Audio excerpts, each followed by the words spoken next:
Assalamualaikum, apa kabar? Jumpa lagi dengan aku Nani. Nah, di video kali ini sesi yang berbeda. Aku mau ceritain ke kalian tentang stase story atau medical student story. Jadi di sini aku akan cerita tentang namanya stase forensik.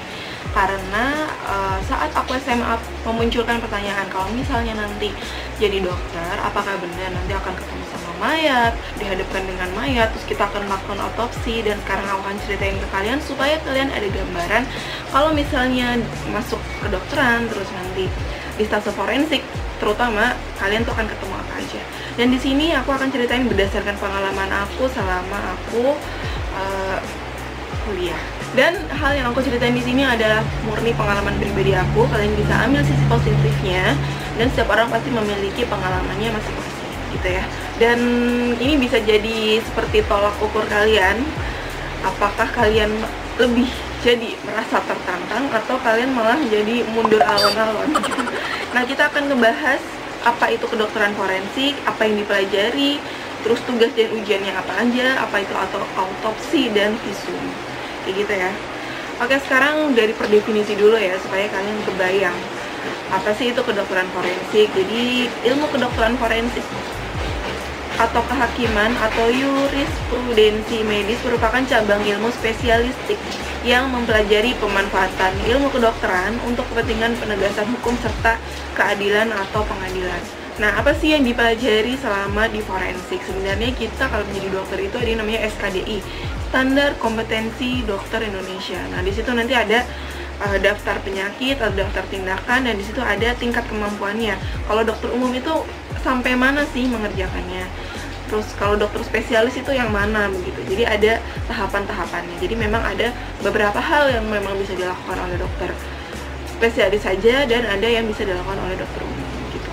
Nah, ini contohnya ya, aku akan kasih lihat ke kalian. Untuk daftar penyakit atau daftar hal yang ketahui oleh dokter umum itu biasanya yang 4A. Jadi yang 4A itu harus bisa sampai tuntas begitu, harus bisa sampai menanganinya.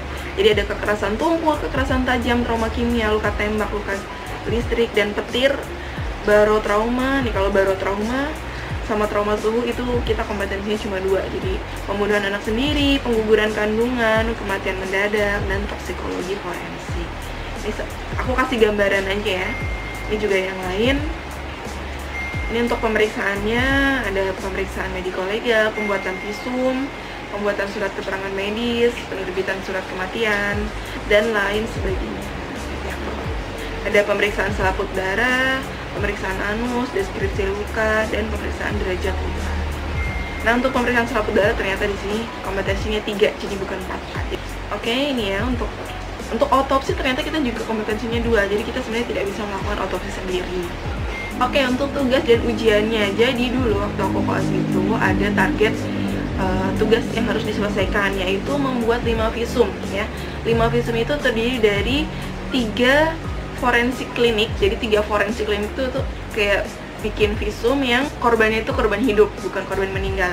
1 pemeriksaan luar dan 1 pemeriksaan dalam. Pemeriksaan luar itu korban yang meninggal, tapi kita tidak otopsi. Jadi cuma dilihat secara pemeriksaan luarnya saja.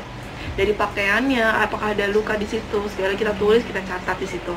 Kalau misal, dan yang satunya adalah pemeriksaan dalam. Kalau pemeriksaan dalam itu laporan untuk autopsi. Nah, kalau autopsi ini kita melakukannya bareng sama spesialis atau PPDS yang sedang berada melanjutkan sekolah di spesialis kedokteran forensik kayak gitu. Kita juga ada diskusi topik, jadi kita nanti akan dapat materi apa, terus kita cari sumbernya, terus nanti kita presentasikan. Ada presentasi kasus, jadi dari kasus bisa ambil dari 5 kasus yang tadi, kita buat laporannya. Jadi ambil tinjauan pustakanya, lalu dibahas dan dipresentasikan juga. Terus ada juga laporan jaga. Jadi setiap kita jaga nanti ada kasus-kasus apakah itu korban hidup atau forensik klinik, atau biasanya yang dipresentasikan sih yang forensik klinik, jadi yang korban hidup kayak gitu. Biasanya kalau forensik klinik itu di IGD kita biasanya bantu anamnesis sama untuk foto-foto kalau misalnya ada luka. Terus kalau yang forensik forpat itu ya pokoknya kita ikut bantu. Kadang kita ikut bantu untuk nulis, kadang yang bantu untuk foto gitu. Tapi secara keseluruhan untuk yang bagian meng-NCC itu dari PPDS-nya atau dari spesialisnya kayak gitu. Terus untuk ujiannya kita dulu menyiapkan satu kasus forensik klinik sama satu makalah kasus forensik patologi, boleh pemeriksaan luar sama pemeriksaan dalam, boleh salah satunya. Ini untuk ujian. Jadi nanti sistem ujiannya kita bikin makalah, kita ada tinjauan pustakanya, ada pembahasannya, terus nanti kita ketemu sama satu dokter, jadi satu mahasiswa, satu dokter spesialis, dan itu kemarin aku sama prof, kita bacain kasus kita, terus nanti dosen pengujinya itu akan ngasih feedback atau pertanyaan tentang kasus yang kita bawakan, kayak gitu. Terus untuk ujiannya, tadi selain untuk makalah ujian itu ada juga yang OSC. Jadi OSC-nya ini nanti kita akan muter, ada beberapa pos, jadi ujian teng-teng mungkin kalian pernah dengar ya. Jadi satu pos itu nanti diberi waktu tertentu. Nah, itu ada yang kasus forensik klinik, ada yang memang dengan jenazah langsung gitu, dengan kadaver langsung. Jadi nanti di kadaver terus kita disuruh menentukan kira-kira ini jenazah itu sudah meninggal berapa lama gitu. Jadi nanti kita dilihat untuk cara melakukan pemeriksaannya dan hasil interpretasinya, kira-kira ini sudah berapa lama gitu. Dilihat dari mungkin dari kakunya, dari lebamnya kayak gitu. Dan itu langsung dengan, nah untuk APD yang kita pakai biasanya kita menggunakan handscoon, masker, penutup kepala, terus sepatu sama apron. Apronnya tuh apron bening plastik gitu. Jadi ini ruang kuliahnya, aku akan kasih lihat ke kalian.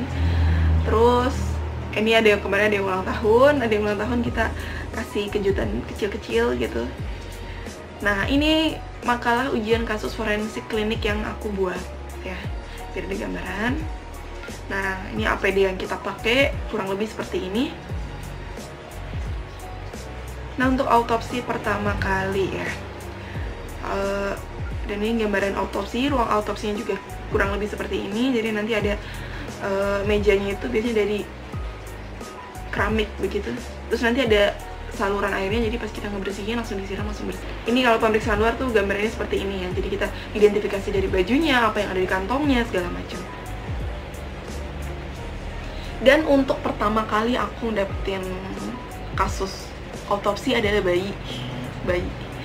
Nah, bayi itu datang ke ruang jenazah di rumah sakit, di ruang jenazah itu pakai kardus. Jadi ceritanya si bayi ini ditemukan di got atau kali gitu, terus sama polisi diambil, dimasukin ke kardus gitu, terus dibawa ke rumah sakit. Nah, di rumah sakit dilakukan autopsi. Dan pas itu nih kayak sudah lama ya, maksudnya sudah di kubangan air itu sudah lama, karena pas pertama datang ke situ, pas kita buka mukanya sudah nggak kelihatan, itulah pokoknya udah ada proses pembusukan di situ. Dan pertama kali itu aku dapat autopsi itu tuh kayak nggak kuat gitu pokoknya. Tapi kita harus menghargai, kita tetap harus menghargai, dia itu guru-guru kita, dia mengajarkan kita, dan dia sudah rela kita lakukan pemeriksaan, kita autopsi, dan kita tetap harus menghargai mereka walaupun mereka sudah tidak ada, walaupun mereka adalah kadaver atau mayat, kita tetap harus menghargai mereka gitu ya. Untuk syarat spesialisnya nanti kalian bisa lihat. Nah, untuk biayanya lama studi kalau forensik itu 6, dengan biaya pendaftarannya ini 15 juta, 25 juta, 20 juta, 35 juta untuk khusus, warga negara asing 47 juta, dan 47 juta. Ada uang pangkalnya ya kalau spesialis itu. Terus untuk visum ya, ini definisi visum itu ini. Nah, jadi pas pengalaman visum, pernah dapat pengalaman visum yang dia visum apa sih, pemerkosaan gitu. Jadi kita harus melihat luka, kita kan harus tahu lukanya juga kan. Nah, karena tadi pemeriksaan selaput darah misalnya, atau luka di area intim wanita itu kompetensi ini kita tidak 4A, jadi kita tetap bantuan. Jadi kita bekerja sama dengan spesialis terkait. Misalnya nih kita mau melakukan pemeriksaan himen, jadi kita akan bekerja sama dengan spesialis obgyn untuk memeriksaannya gitu. Oke, sekian, semoga bermanfaat, semoga kalian bisa ada gambaran tentang stase forensik itu bagaimana. Tidak semenakutkan itu kok, dan kalian tetap harus menghargai apapun yang kalian temukan di situ, karena mereka adalah guru-guru kita, mereka adalah yang sudah rela kita pelajari gitu ya. Semoga bermanfaat, semoga ada gambaran buat kalian. Dan kalau misalnya kalian suka videonya, jangan lupa di like, subscribe di YouTube channelku, dan kalian bisa share video ini ke teman-teman kalian yang mungkin masih mikir kalau di forensik itu serem segala macam gitu. Oke, terima kasih. Wassalamualaikum warahmatullahi wabarakatuh. Sampai jumpa di video selanjutnya. Dadah.